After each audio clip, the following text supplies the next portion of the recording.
I am Joshua, 26, and my parents told me I was not smart enough for science. They funded my brother's expensive pre-med education and handed me a brochure for a local auto detailing academy. Before I tell you how I went from washing cars to holding a multi-million-dollar medical patent that forced my bankrupt parents to beg on their knees, let me know where you are watching from in the comments. 4 years ago, on a cold Tuesday evening, the air in my family's pristine suburban kitchen smelled like roasted turkey and expensive wine. We lived in a wealthy neighborhood where appearances were everything. My father, Robert, sat at the head of the heavy marble island. He was a corporate executive who valued status above all else. He was holding his silver fountain pen, signing a stack of financial documents. My older brother, Caleb, sat across from him wearing a crisp university sweatshirt. Caleb was the golden child. He looked like a prince who had just been handed the keys to the kingdom. I stood near the sink. I was holding a co-signed loan application for the State University Biochemistry program. I was not asking them for a free ride. I just needed a guarantor so I could take on the debt myself. I placed the application on the marble counter right next to my father's coffee mug. I told him the deadline for the financial aid office was Friday and that if he just signed the bottom line, I would handle the rest of the financial burden. He did not even look at the paper. He did not pick up his pen. Instead, he opened his leather briefcase, pulled out a glossy trifold pamphlet, and slid it directly over my university application. He pushed it across the smooth marble toward me. The cover featured a man smiling brightly while holding a high-pressure buffer next to a shiny sports car. The bold letters at the top read, Advanced Auto Detailing and Automotive Care Academy. I stared at the brochure. I asked him what this was. Robert folded his hands on the table and looked me dead in the eye. He told me that science requires a certain caliber of intellect. He said Caleb had it and I did not. He stated very clearly that he and my mother were not going to facilitate a fantasy that ended with me dropping out and ruining my credit score. He had just finished writing an $85,000 check for Caleb's college fund at Johns Hopkins, but he refused to sign a piece of paper for me. I looked at my mother, Martha. She was wiping down the spotless counter, pretending she did not hear the insult. I told her I had a 3.8 GPA and that I was taking advanced placement biology. She paused her cleaning and offered me this tight, patronizing smile. She called me sweetheart and told me that auto detailing was a perfectly fine career for a boy like me. She said I was always good at keeping my old truck clean. She asked why I would force myself into a stressful academic environment where I simply could not compete. Caleb smirked into his water glass. He did not say a word. He did not have to. I did not scream. I did not throw the brochure back in their faces. The anger I felt was too cold for tears. I took the pamphlet, walked upstairs to my bedroom, and pulled 2 duffel bags from the closet. I packed my clothes, my science books, and my small savings jar. I walked out the front door that same night without saying goodbye. I knew arguing with them was a waste of breath. 2 years later, Robert was sitting in his leather armchair in his private study, sipping an expensive glass of scotch. He loved to pretend he was an intellectual equal to the doctors at his country club, so he kept subscriptions to prestigious medical journals. He opened the latest quarterly issue of the New England Journal of Medicine to read about a groundbreaking new cellular degradation pathway for resistant tumors. He scanned the dense methodology, feeling a surge of arrogant pride just for understanding the abstract. Then he reached the top of the page. He saw the authorship credits printed in bold black ink. Lead researcher, Joshua Davis. His hands started shaking violently. The heavy crystal glass slipped from his grip. The amber scotch spilled across his polished mahogany table and soaked into his expensive Persian rug. He pulled out his phone and dialed my mother. His voice was entirely hollow when she answered. He just kept repeating, "That is his name, Martha. That is his name. But right now, I need to take you back to the grueling years before that moment. I need to tell you exactly how the guy washing cars managed to rewrite the rules of modern oncology and suffocate their arrogance. After walking out of my parents' house, I rented a windowless room above a commercial dry cleaner on the gritty edge of the city. The air in that apartment always tasted faintly of industrial starch and vehicle exhaust. But it was mine. It was the first space in my life that did not belong to Robert and Martha Davis. I had no safety net. I had 2 duffel bags and a quiet, burning need to prove my mind was worth something. To pay my rent and my tuition, I took a job at a high-end auto detailing shop downtown. My parents had handed me that brochure as an insult, but I used the industry to fund my own reality. 6 days a week, I worked 9-hour shifts. I scrubbed the wheels of customized Porsche 911s. I applied chemical wax to pristine Ferraris and Lamborghinis owned by men who wore watches that cost more than my entire yearly salary. My hands were perpetually stained with degreaser and harsh chemical solvents. The skin around my knuckles cracked and bled from the constant exposure to hot water and synthetic cleaners. The physical exhaustion was a heavy, suffocating blanket that settled over my shoulders by 5 in the afternoon every single day. Sometimes, wealthy people from my parents' country club would bring their luxury cars into the shop. They would hand me their keys, recognize my face, and offer me a tight smile full of pity. They would ask how my parents were doing and mention how proud the entire neighborhood was of Caleb going off to a prestigious pre-med program at Johns Hopkins. I would just smile, scrub their custom rims, and nod. I let them think whatever they wanted to think. Because the moment my shift ended, I stripped off my grease-stained uniform, took a city bus across town, and walked into the harsh fluorescent light of the community college science building. The night classes were filled with people like me, people who worked double shifts, who had bruised hands and tired eyes, but who took meticulous notes until 10 at night. I registered for every advanced chemistry and cellular biology prerequisite the college offered. I did not have the luxury of failing. During my second semester, my organic chemistry professor, a stern man named Professor Carter, handed back our midterm exams. The class average was a 54. I scored a 99. He kept me after class that evening. He did not coddle me or offer empty praise. He looked at my exam paper and asked why I was wasting my time at a 2-year college when my spatial understanding of molecular structures was better than most graduate students he had taught. I told him I was transferring. He wrote me a glowing letter of recommendation that same night. By the end of my second year, I had maintained a flawless 4.0 grade point average.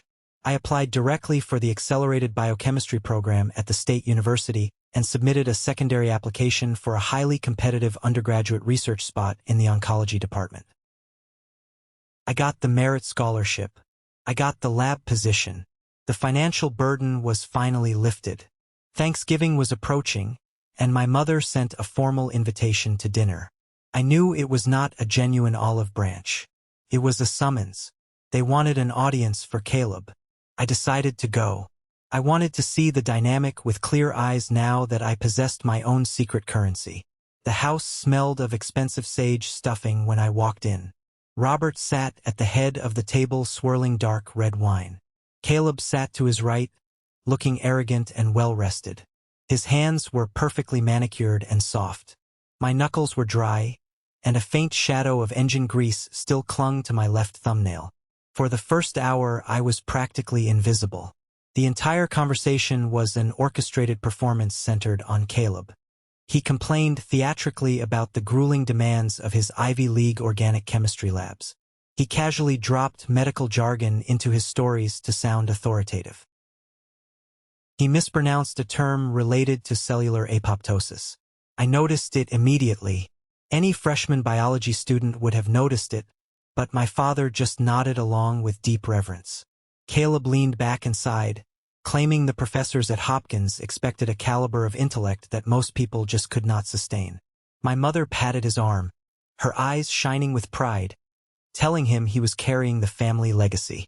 Then Aunt Clara, who always loved to stir the pot, looked across the table at me. She smirked and asked how the car washing business was going. She asked if I was keeping the local Rolls-Royces nice and shiny.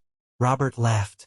He offered a mocking smile and asked if I had mastered the complex science of the perfect wax job. I just picked up my fork, met his gaze, and said I was learning a lot.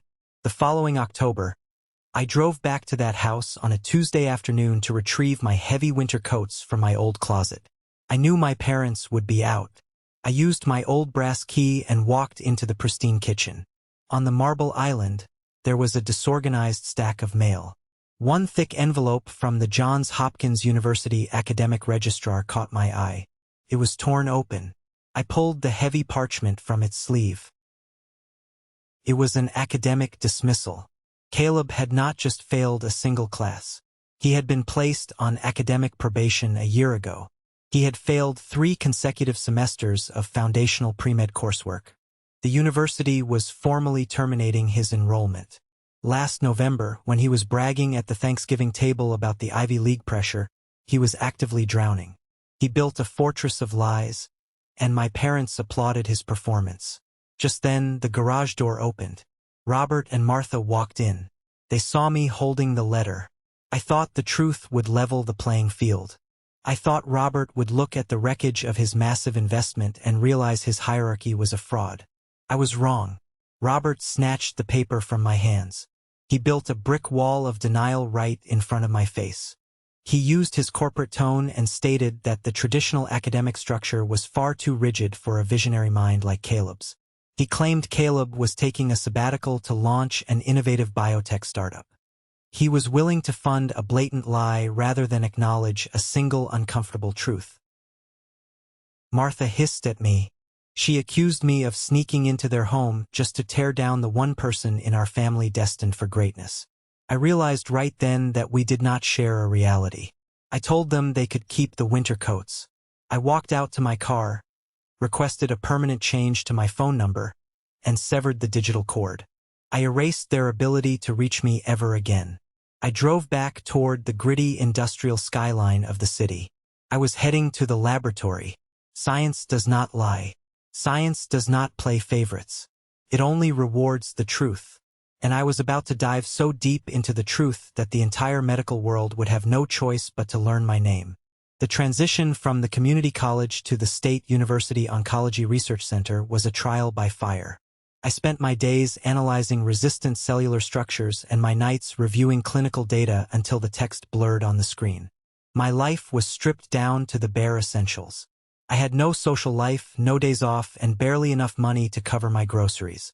But I possessed a quiet, relentless focus. My hands were no longer stained with car grease. They were calloused from handling microscopic pipettes and sterile glass slides. The main laboratory was a vast expanse of stainless steel tables, humming centrifuges, and glowing computer monitors. This was the domain of Dr. Samuel Gray. He was a pioneer in targeted cellular immunotherapy and the most demanding human being I had ever met. He possessed zero patience for ego or fragility. He did not care about my family pedigree. He only cared about precision, discipline, and verifiable data. There was a senior graduate student in the lab named Wyatt. Wyatt was a legacy kid whose parents had donated a wing to the library. He hated me. He found out about my background and constantly made snide remarks about the auto detailer playing with expensive microscopes. He tried to dump his grunt work on me and routinely attempted to take credit for my data logging. I never complained. I just worked harder. I worked double shifts running assays and logging molecular reactions. When the winter holidays rolled around, I spent Christmas Eve charting protein structures while eating stale crackers from the vending machine. I poured every ounce of the rejection from my childhood directly into those petri dishes. Our primary project focused on resistant lymphoma cells. We were trying to understand why certain aggressive tumors possessed the ability to repel targeted immune system attacks. The failure rate of our experiments was staggering. Weeks of preparation would routinely end in dead cells and useless data. It broke the spirits of graduate students like Wyatt. But I was immune to that kind of frustration. A failed experiment in a lab was nothing compared to the daily failure of trying to earn my father's respect. It happened on a quiet Tuesday night in late March. The clock on the wall read 3:14 in the morning. The laboratory was entirely empty except for me. I was running a routine screening on a new batch of resistant cells we had introduced to an experimental synthetic enzyme. I prepared the glass slide, placed it carefully under the electron microscope, and leaned forward to look through the dual lenses. I adjusted the focus knob. I expected to see the tumor cells remain intact, deflecting the enzyme just as they had done 100 times before. But the image on the screen was wrong. The cells were not just dying. The structural protein chains were unraveling in a rapid, sequential cascade.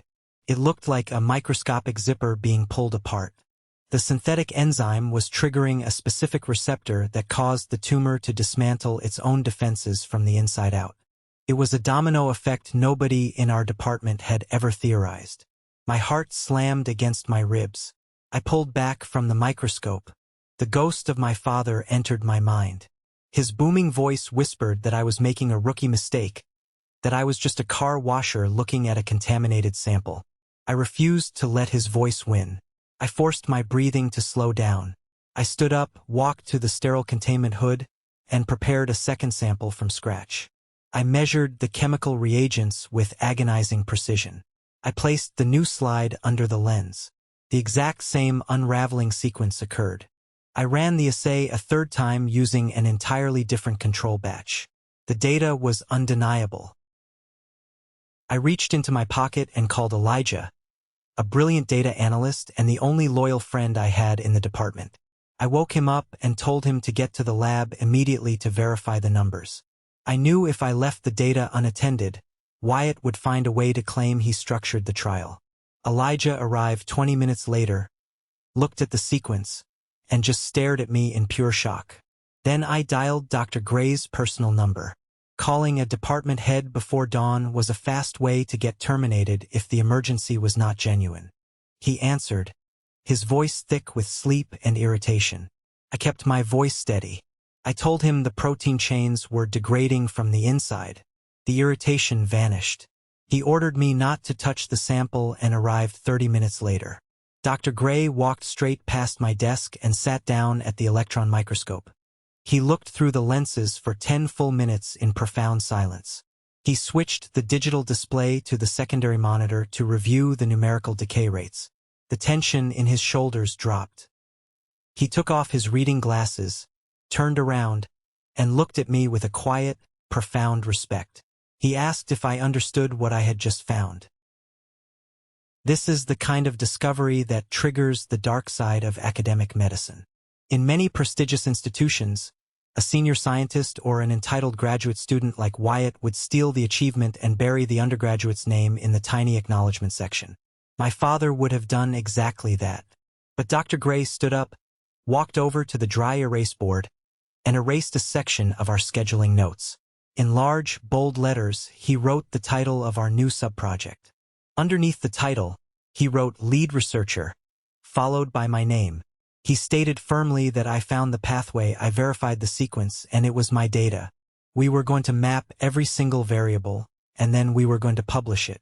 The validation hit me with the force of a tidal wave. I was not being erased to protect someone's fragile ego. I was being elevated because my work earned it. The terrified kid from the wealthy suburb truly disappeared in that moment. Over the next 6 months, our team worked with an intensity that bordered on obsession. We ran thousands of variations mapping the exact mechanism of the cellular degradation. We endured a barrage of audits from independent cellular biologists. Wyatt tried to file a formal grievance claiming he laid the groundwork for the enzyme mixture. But Dr. Gray shut him down instantly, presenting the time-stamped lab logs Elijah and I had secured.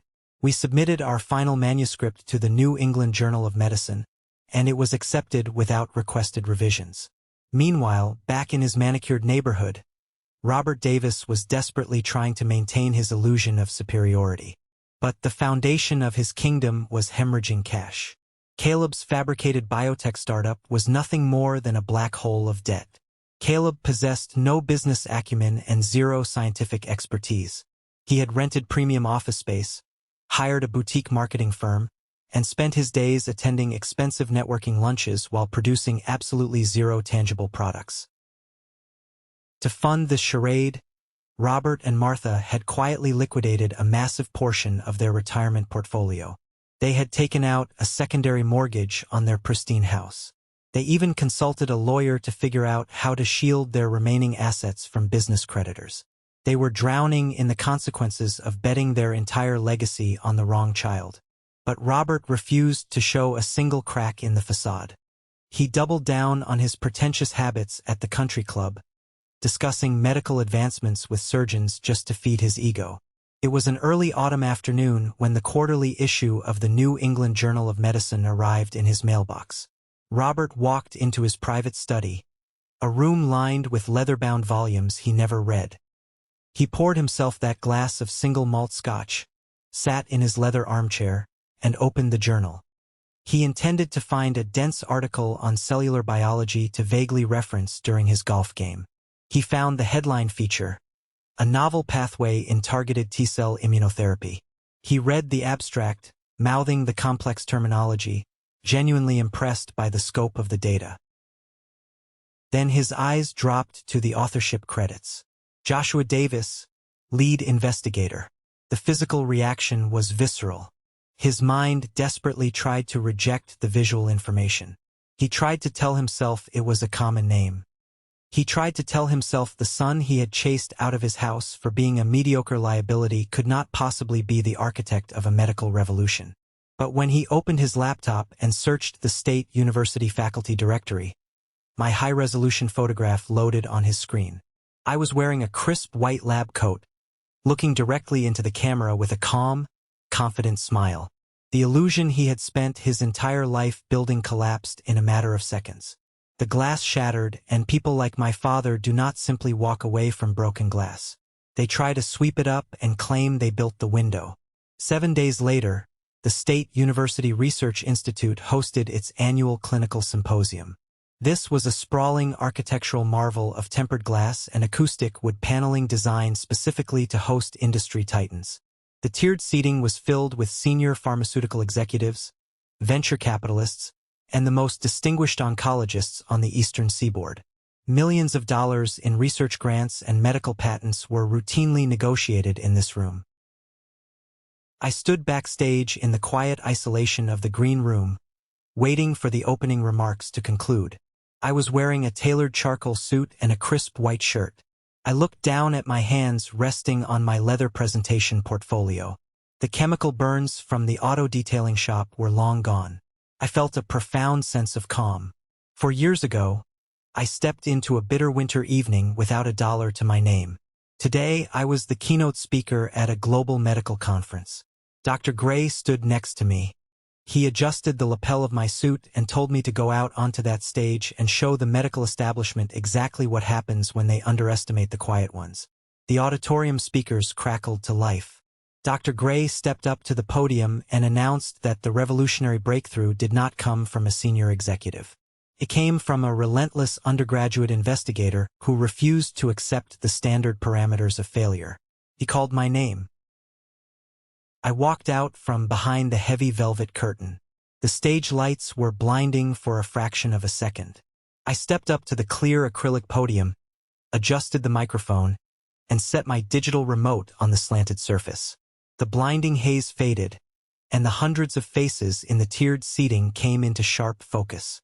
I scanned the audience to establish direct eye contact with the high-profile attendees in the front rows.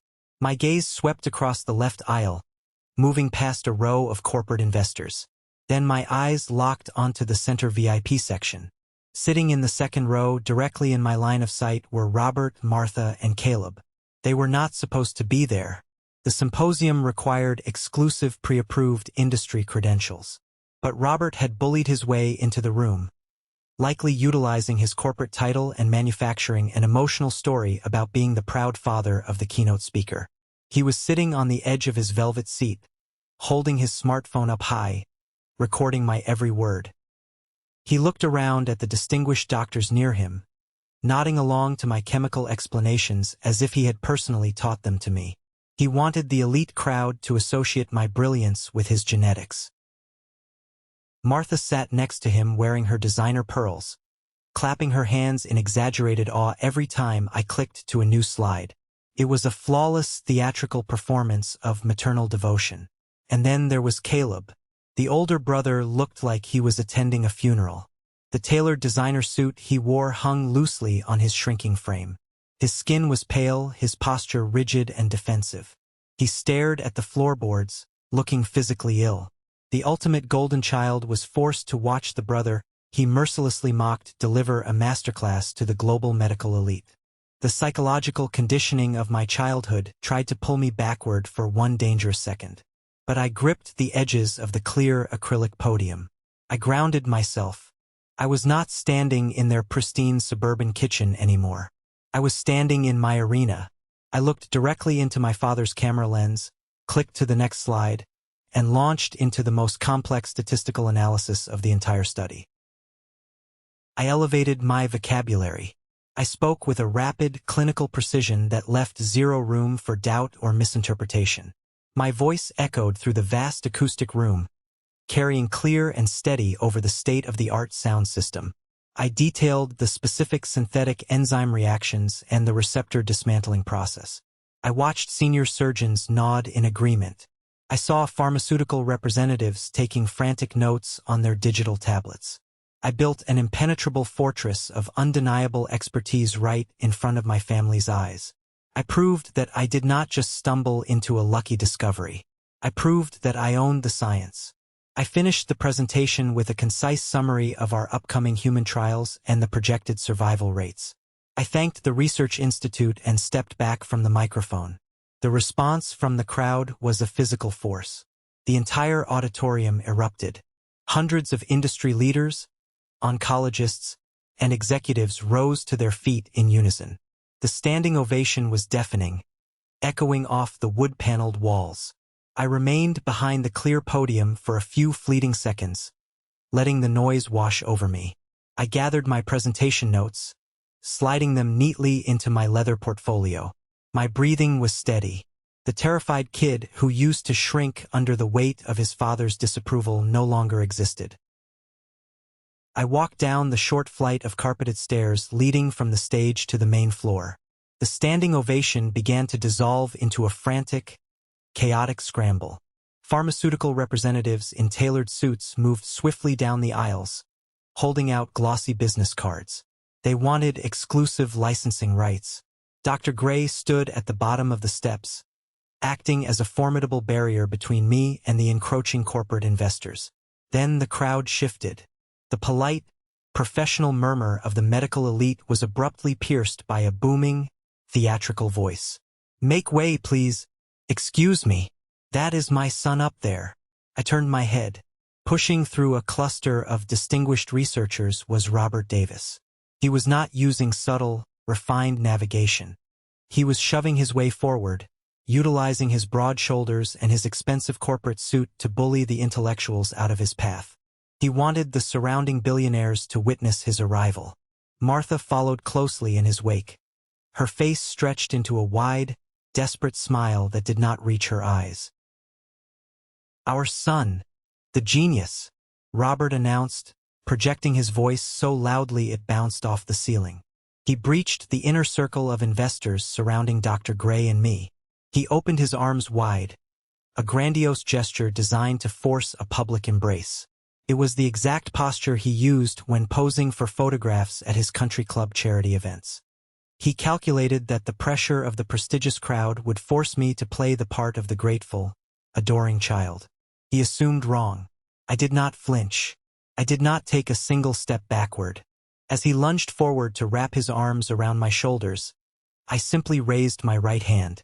I locked my elbow and pressed my flat palm firmly against the center of his chest.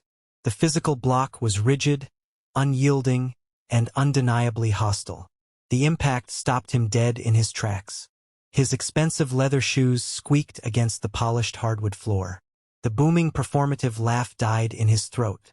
The surrounding pharmaceutical representatives and university board members fell silent. The abrupt shift in the atmosphere was immediate and uncomfortable. I looked him directly in the eyes. I did not raise my voice. I spoke with the exact same clinical, detached precision I had just used to describe decaying tumor cells. "What are you doing here, Robert?"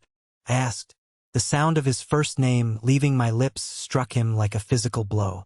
In 26 years, I had never called him anything other than Dad.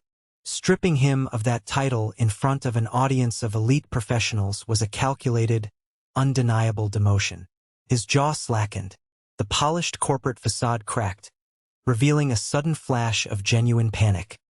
He looked down at my hand, still pressing firmly against his sternum.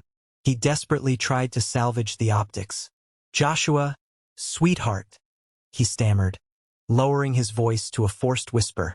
"We are celebrating you. We are your family. We flew across the state the moment we saw the journal publication." Mr. Nathan, a senior partner from a prominent venture capital firm, cleared his throat. He was standing less than 3 feet away, holding a glossy brochure outlining my cellular pathway data. He looked from my rigid, outstretched hand to my father's pale, sweating face. Mr. Nathan was trained to read leverage, and he clearly recognized that Robert held zero power in this dynamic.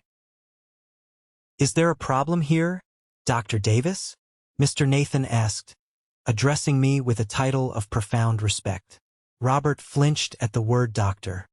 He turned to the investor, a desperate, ingratiating smile stretching across his face. "No problem at all," he insisted, rushing to assert his dominance. "Just a private family celebration. I am Robert Davis. I funded his early education. We are exploring the commercial applications of his work together." It was a breathtaking lie. He was attempting to pitch himself as my financial backer to a billionaire. He was trying to monetize the very intellect he had mocked and discarded. I dropped my hand from his chest. The silence between us stretched tight and dangerous. I turned to the venture capitalist and offered a calm, professional smile. "There is no problem, sir," I stated smoothly. "Just some unexpected guests from my past. If you leave your card with my department head, we will review your licensing proposals next week." Mr. Nathan nodded, handed his card to Dr. Gray, and backed away, recognizing the cold dismissal. I turned back to Robert, Martha, and Caleb. Their desperation was a tangible, foul-smelling thing in the pristine air of the auditorium. The arrogance was gone, replaced by a raw, naked hunger for the influence I now possessed. "We are not having this conversation in the middle of an industry symposium," I said, my voice low and sharp as a scalpel. "Follow me." I turned my back on them. I did not check to see if they were following. I knew they would. They were starving for relevance, and I held the only key. I walked down the carpeted aisle toward the heavy soundproof doors of the private green room, leading them away from their desired audience and directly into a reality check they would never forget. This is a moment that changed everything, when I finally regained control of my life. Thank you for your patience in getting this far. You are amazing. Please help me like the video and leave a comment with the number 1 below so I know you've been with me this far. This will not only help more people find this story, but also let me know that my experiences are meaningful to someone. Your support is the biggest motivation for me to continue sharing the rest of this journey. The heavy oak door of the private green room clicked shut. The acoustic seal engaged, slicing off the roar of the symposium crowd and the frantic energy of the pharmaceutical representatives. The silence that filled the space was instantaneous and suffocating. The room was designed for high-profile guest speakers, featuring plush leather sofas, a sleek vanity mirror, and a glass table lined with expensive bottled water. It was a sterile, luxurious cage, and I had just locked my family inside it. The transformation was breathtaking to witness. The moment the audience vanished, the performative warmth evaporated from my parents' faces. Robert dropped the charismatic visionary patriarch routine in a fraction of a second. His broad shoulders stiffened. The ingratiating smile he had plastered on for the venture capitalists morphed into a hard, familiar scowl. He reached up and jerked his silk tie, loosening the knot with a rough, agitated motion. He was no longer the proud father basking in the glow of his brilliant son. He was the reigning monarch who had just been publicly embarrassed by a disobedient subject. Martha dropped her hands from her face. The manufactured tears of maternal pride dried up instantly. She smoothed the front of her designer blouse, her features settling into a tight, pinched mask of profound irritation. She looked around the pristine green room, inspecting the catered fruit platters and the plush upholstery with naked envy. She resented that I had access to a world she could only infiltrate through deceit. Caleb remained near the doorway, keeping his distance. Without the buffering presence of the symposium crowd, the severe deterioration of his physical health was undeniable. The tailored suit he wore hung off his frame like a borrowed costume. His cheekbones were sharp and hollow. The dark circles under his eyes spoke of chronic insomnia and relentless, unmanageable stress. He leaned against the soundproof wall, crossing his arms over his chest in a frail attempt to project authority. Robert took 2 heavy steps toward the center of the room.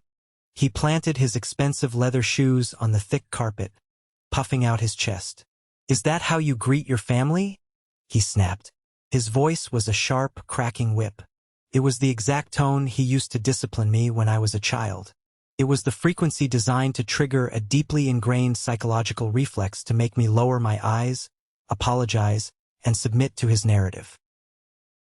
"After everything we did for you," he continued, his face flushing a deep, angry red, "after the sacrifices we made to give you a respectable upbringing, you stand out there in front of my peers and treat me like a stranger. You disrespect me in front of industry leaders. You made me look like a fool, Joshua." I stood near the glass table, resting my leather portfolio on the smooth surface. I did not cross my arms. I did not shrink. I looked at the man who had slid an auto-detailing brochure across a marble island and told me I was destined to fail. "You made yourself look like a fool, Robert," I replied, my voice low and steady. "You walked into a restricted medical conference and tried to pitch yourself as my financial backer to a man who handles billion-dollar acquisitions. You don't even know what the cellular degradation pathway is." Caleb let out a bitter, hacking scoff from the corner of the room. He pushed himself off the wall, taking a step forward. His fragile ego could not handle the sight of his scapegoat brother commanding the room. He needed to diminish my achievement to protect his own collapsing reality. "Don't act like you are a doctor, Joshua," Caleb sneered. His voice was raspy, trembling with suppressed rage. "You are an undergraduate assistant. You got lucky. You probably washed the right test tube and some senior researcher put your name on a paper out of pity. Don't stand there and act like you are on my level. You wash cars." I looked at my older brother, the golden child, the supposed genius destined for Ivy League greatness. He lacked the fundamental scientific vocabulary to even comprehend the abstract of my publication. Yet he possessed the audacity to call my discovery a fluke. Arguing with Caleb was a useless endeavor because his reality was constructed entirely of delusions. Instead, I reached down and unzipped the brass closure of my presentation portfolio. The soft metallic glide of the zipper was the only sound in the room. I slid my hand past the printed copies of my clinical trial data. I reached into a thin hidden compartment at the very back of the folder. My fingers brushed against a folded piece of glossy paper. I pulled it out. The pamphlet was 4 years old. The ink on the cover had faded slightly from age, and the edges were creased and worn from being carried in the bottom of my duffel bags. But the image of the man smiling with a high-pressure buffer remained perfectly clear. Advanced Auto Detailing and Automotive Care Academy. I walked across the plush carpet, bridging the distance between myself and my father. I stopped exactly 2 feet away from him, invading his personal space with calm, deliberate intent. I held out the folded glossy brochure. "Take it," I said. Robert looked down at my outstretched hand. His brow furrowed in genuine confusion. He reached out and took the pamphlet from my fingers. He opened the trifold paper, his eyes scanning the faded text. The realization hit him with the physical force of a freight train. The angry, flushed color drained from his face, leaving behind a stark, sickly white. His jaw slacked. The arrogant posture collapsed inward. He stared at the piece of paper. It was the ultimate physical proof of his profound failure as a parent and his catastrophic misjudgment of my intellect. "You did not do anything for me," I stated. Every word was a surgical strike. "You told me I lacked the caliber of intellect for science. You sat at that kitchen island and you funded Caleb's lies while you handed me an insult. You bet your entire legacy on the wrong child. I took a slow breath. I scrubbed wheels and breathed in toxic chemicals until my hands bled to pay for my college credits. I slept on a cot in a laboratory break room to secure my research position. I funded my own reality, Robert. You do not get to show up at the finish line and pretend you helped me run the race. Martha stepped forward. The anger on her face dissolved, replaced by the familiar, manipulative tactic she used whenever she felt cornered. Her eyes welled with fresh tears. Her lower lip began to tremble. She reached out with both hands, attempting to grasp my arm. "Joshua, please," she whimpered, her voice cracking. "We made a mistake. We were blind. We were trying to protect you from the crushing disappointment of a demanding field. We are your parents. You cannot speak to us this way. We love you." I took a deliberate step backward out of her reach. Her manicured hands grasped empty air. "Stop, Martha," I commanded. My tone was devoid of any emotion. "Those tears do not work on me anymore. You do not love me. You love the influence I just secured in that auditorium. You love the pharmaceutical investors who were handing me their business cards. You only love what you can use." Robert crushed the auto-detailing brochure in his fist. His eyes darted frantically around the sterile green room, looking for an exit strategy. He looked at Caleb, standing pale and sweating in the corner. He looked at Martha, crying genuine tears of frustration because her manipulation had failed. Then he looked back at me. The final shreds of his pride burned away, leaving only a raw, terrifying desperation. The pink crushed paper fell from his hand, hitting the thick carpet with a dull thud. Robert adjusted his suit jacket, a frantic physical tic trying to restore a dignity that no longer existed. "We made a mistake," Robert said. His voice was raspy, stripped of its booming resonance. It was the first time in 26 years I had ever heard the man admit a flaw, but it was not a genuine apology. It was the opening line of a desperate negotiation. "We admit that you have proven yourself to be a formidable intellect. But we are family," he continued, his tone shifting into a calculated plea for solidarity. "And right now, this family is facing a catastrophic situation. We need your resources." Caleb let out a sharp, pathetic noise from the corner, a cross between a cough and a sob. He turned his face toward the soundproof wall. They were arguing like a bitter divorce over who got to keep the sinking ship, fighting for custody of my success. "Caleb's enterprise is struggling," Robert confessed. The words seemed to physically pain him.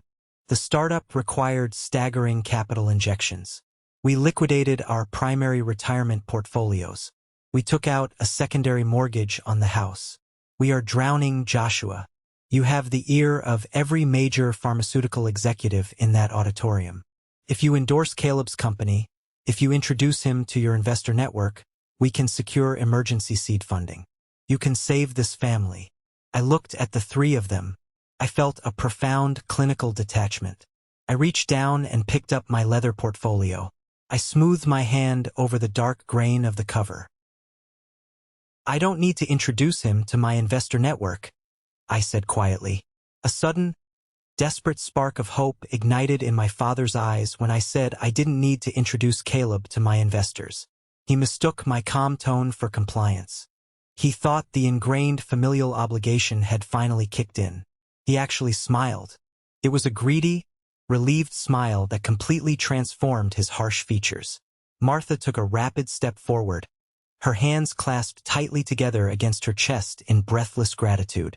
"Thank you, Joshua," she breathed out, her voice fluttering with relief. "We knew you would understand. We knew you wouldn't let us lose the house." I held up my hand, locking my elbow and stopping her dead in her tracks.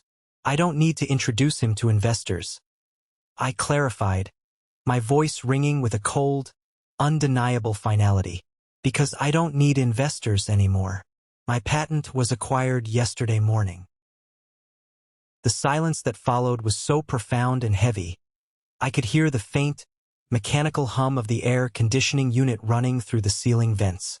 Caleb turned his head away from the soundproof wall, staring at me with wide, hollow eyes. Robert froze, his mouth falling slightly open.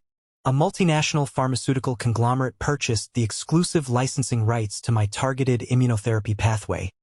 I continued, delivering the facts with precise surgical accuracy. They finalized the contract following a grueling 6-month due diligence period. The acquisition was executed for a high 7-figure sum. I watched the pure, unadulterated greed wash over their faces. It was a visceral, sickening transformation to witness in real time. The realization that their discarded, mocked son was now a verified millionaire wiped away their panic entirely. Robert straightened his posture. A hungry, calculating light sparked in his dark eyes. He saw a massive golden lifeline. He saw a sudden influx of capital that could erase his secondary mortgages, replenish his drained retirement accounts, and fund Caleb's delusions for another decade.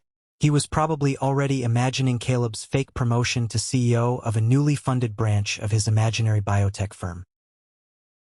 "Joshua, that is staggering," Robert breathed out, a reverent awe slipping back into his authoritative tone. "My God, 7 figures. With that kind of capital, we can clear the debt immediately. We can restructure the family assets. We can hire a top-tier corporate lawyer to handle the creditors and get the bank off our backs." He was already spending my money in his head. He was treating my intellect and my grueling labor like it was his own personal inheritance. He was already planning exactly how to distribute my hard-earned victory to subsidize his massive failures. I unzipped the front pocket of my leather portfolio. I pulled out a single sheet of heavy, embossed legal paper. "There is no we, Robert," I stated. The hungry light in his eyes flickered and died instantly. "The capital from the patent acquisition is not sitting in a personal checking account," I explained, holding the document by the crisp edge. "The funds were transferred directly into a secured, irrevocable trust. I sat down with an estate lawyer 3 days ago to make sure this money was locked away forever." I stepped forward and handed the legal document directly to my father. He took it with trembling fingers. His eyes darted frantically across the dense legal typography. "The trust has 2 designated mandates," I told them, my voice echoing cleanly off the soundproof panels of the walls. "The first mandate allocates 60% of the capital to fund the permanent expansion of Dr. Gray's oncology laboratory. We are purchasing state-of-the-art electron microscopes. We are also establishing a permanent, high-paying salary fund to hire a dedicated team of undergraduate researchers. So kids who actually want to learn don't have to starve or exhaust themselves to death." Caleb let out a low, agonizing groan from the corner of the room. The money that could have saved his pristine suburban life, the money that could have paid off his massive fraudulent debts, was going to buy laboratory equipment for strangers. "The second mandate," I continued, turning my head and looking directly into my mother's tear-filled eyes, "allocates the remaining 40% to establish a permanent endowment, the Joshua Davis Foundation.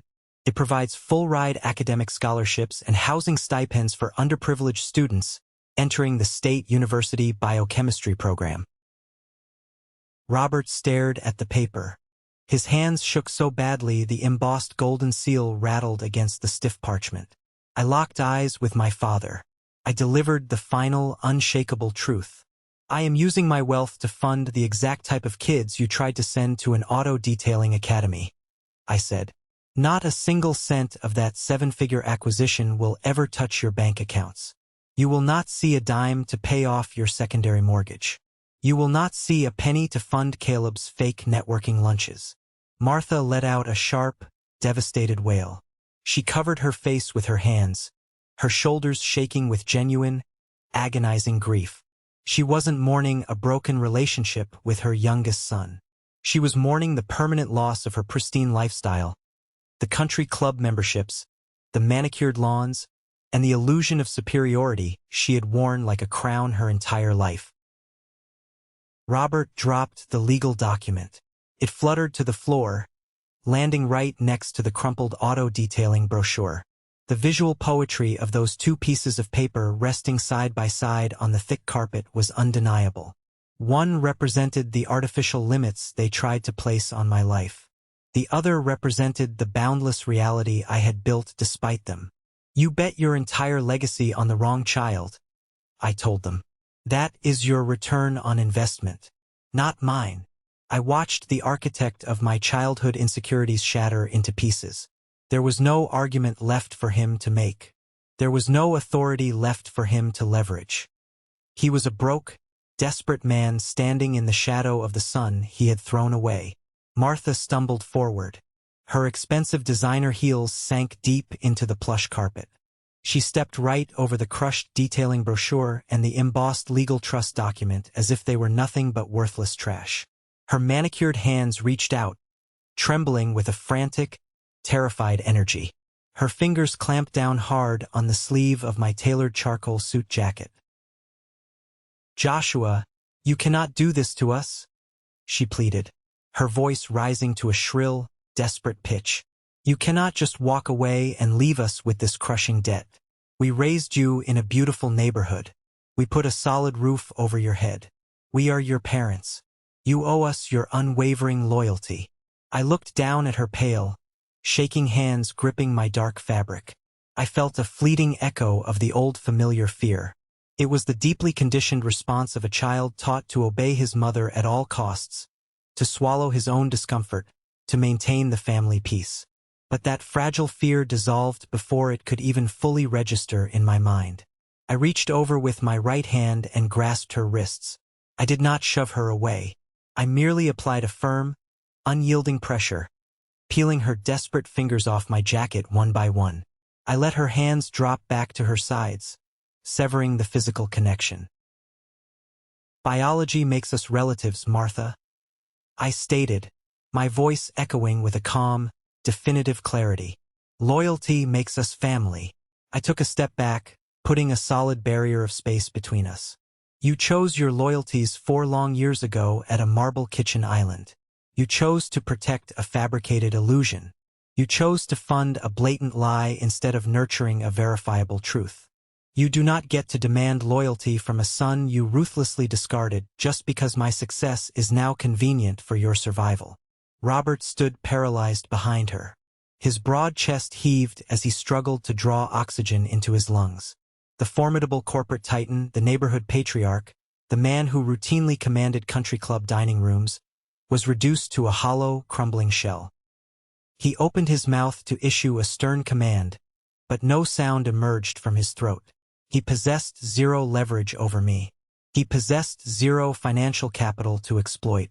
The stark realization that he could no longer intimidate me broke the last remaining pillar of his fragile ego. He looked at the legal document resting on the floor and finally understood the profound permanence of his ruin. In the dim corner of the room, Caleb slid down the wall until he hit the floorboards. The ultimate golden child pulled his knees up to his chest, burying his pale face in his hands. He began to weep. It was not the performative crying of a manipulator trying to elicit sympathy. It was the ugly, jagged weeping of a man who knew his entire life was a fraudulent scheme that had just been dragged into the harsh, unforgiving light of reality. He would have to face the staggering weight of his bankrupt startup without the safety net of his parents' stolen retirement funds. His free ride was officially terminated. I picked up my leather presentation portfolio and tucked it securely under my arm. I looked at the 3 of them one last time, taking a vivid mental photograph of the wreckage they had built for themselves. "Do not attempt to contact me again," I warned them, my tone devoid of anger or malice. "I am instructing the university security detail to escort you out of this building immediately. If you try to bypass the front registration desk or access my laboratory in the future, I will file a formal trespassing injunction with my lawyer." I turned my back on Robert, Martha, and Caleb Davis. I reached for the heavy brass handle of the green room door. I pushed it open and stepped over the threshold. The acoustic seal broke, and the vibrant, thrumming energy of the medical symposium flooded over my senses. I let the heavy oak door click shut behind me, trapping the architects of my childhood misery in the suffocating silence of their own making. I walked down the long, carpeted corridor. My polished shoes clicked a steady, confident rhythm against the floor. I felt a profound physical lightness spreading through my chest. The invisible, heavy anchor I had dragged behind me for 26 years, the desperate, aching need to earn my father's approval, snapped and fell away forever. I was untethered. I was breathing clean air for the very first time in my adult life. I rounded the corner and entered the grand reception hall. The sprawling space was bathed in warm, golden light from towering crystal chandeliers. Waiters in crisp black uniforms moved gracefully through the massive crowd, carrying silver trays of expensive hors d'oeuvres and sparkling drinks. The room was packed with pharmaceutical investors, venture capitalists, and senior surgeons discussing the future of oncology. But I was not looking for lucrative corporate networking opportunities. I was not looking to rub shoulders with billionaires or secure my social status. I was looking for my authentic people. Standing near a sprawling arrangement of white orchids was Dr. Samuel Gray. He was surrounded by our dedicated laboratory team, including Elijah and the data analysts who had worked tirelessly through the night alongside me for 2 grueling years. They were not dressed in expensive tailored suits like my brother or my father. They wore practical blazers, slightly wrinkled shirts, and comfortable, worn shoes. They were the brilliant, exhausted, relentless minds that actually drove global scientific discovery forward. When Dr. Gray saw me approaching, his stern, intimidating face broke into a wide, brilliant smile. It was a rare sight, and it meant more to me than 1,000 standing ovations from a room full of executives. He reached over to a passing waiter and lifted 2 fluted glasses of champagne from the silver tray. He handed one directly to me. The rest of the research team turned, raising their own glasses in a joyous, uncoordinated cheer. Elijah clapped me hard on the shoulder, grinning from ear to ear. He didn't say a word, but the shared understanding in his eyes spoke volumes. We had survived the grueling late nights. We had survived the crushing academic pressure. We had won. To Joshua Davis, Dr. Gray announced, his voice cutting through the celebratory chatter of the grand reception hall. He held his glass high, looking at me with absolute pride. A researcher who proves that the most resilient elements in the universe are the ones forged under the highest pressure. I raised my glass, touching the delicate crystal against his with a soft, ringing chime. I took a slow, deliberate sip of the chilled champagne. The crisp, bright taste danced on my tongue. I looked around the reception area at the faces of my chosen family. They did not care about my suburban pedigree. They did not care about my neighborhood status or my bank account. They cared about my sharp mind, my relentless work ethic, and my unyielding dedication to the truth. People often ask me in the comment sections of these stories if I harbor any residual guilt. They ask if a tiny part of my conscience aches for walking away from my parents when they lost their home, their retirement, and their coveted social standing. They wonder if establishing such a rigid boundary makes me just as cold as the father who handed me an auto-detailing brochure and told me I was a failure. I can tell you with unwavering certainty that I do not feel a single drop of guilt. Guilt is an emotion reserved exclusively for those who cause unjust harm. I did not cause their catastrophic bankruptcy. I did not force my brother to drop out of a prestigious university and launch a fraudulent business venture. I did not force my father to leverage his entire life savings to maintain a fake image at a country club. I merely refused to be the designated lifeboat for a sinking ship I was never invited to board. Setting a boundary is not an act of bitter revenge. It is an act of profound self-preservation. Revenge requires you to invest your precious energy into causing someone else pain. Purpose requires you to invest your energy into building your own enduring joy. I chose purpose. I chose to take the staggering financial reward of my cellular discovery and funnel it directly into the Joshua Davis Foundation.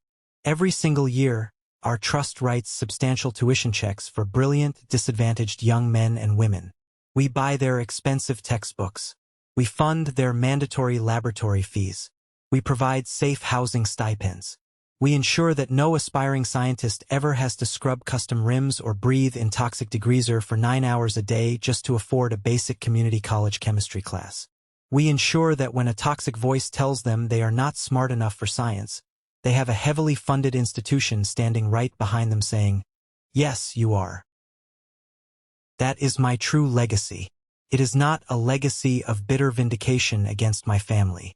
It is a legacy of empowerment for the next generation. I stood in that golden reception hall surrounded by the brilliant minds who had chosen to mentor and support me. I took another sip of my champagne and took a deep, steadying breath. I looked at the incredible reality I had constructed from the ashes of their rejection. Success truly is the ultimate response to toxicity. Because when you build a life overflowing with authentic purpose, the opinions of the people who tried to break you simply cease to exist. They become fading ghosts haunting a past you no longer inhabit. And this brings me to the most important thing I want to share with all of you today. The profound lesson woven throughout this journey is that your inherent worth and your ultimate potential are never dictated by the arbitrary limitations or cruel projections that broken people attempt to force upon you, even when those people happen to be your own biological family. When you are faced with an environment that actively funds illusions while starving your truths, the most powerful response is not to stay and fight a losing battle for a seat at a table where you are fundamentally disrespected. The true victory is to bravely walk away, endure the grueling isolation, and quietly build your own table from the ground up. Loyalty is the true currency of family. You are under no obligation to act as a financial or emotional life raft for the very individuals who once tried to drown your ambitions to protect their fragile egos. You possess the absolute power to choose your community, define your legacy, and write an ending where you thrive on your own terms. If you believe that true family is based on respect and mutual loyalty, and if you agree that walking away from toxicity is a sign of immense strength rather than cruelty, I want you to comment the word "good" down below, or share your own perspective on what setting boundaries has taught you. It lets me know that you value these lessons and that my story has resonated with you. Thank you for listening, and always remember that you alone hold the pen to your future.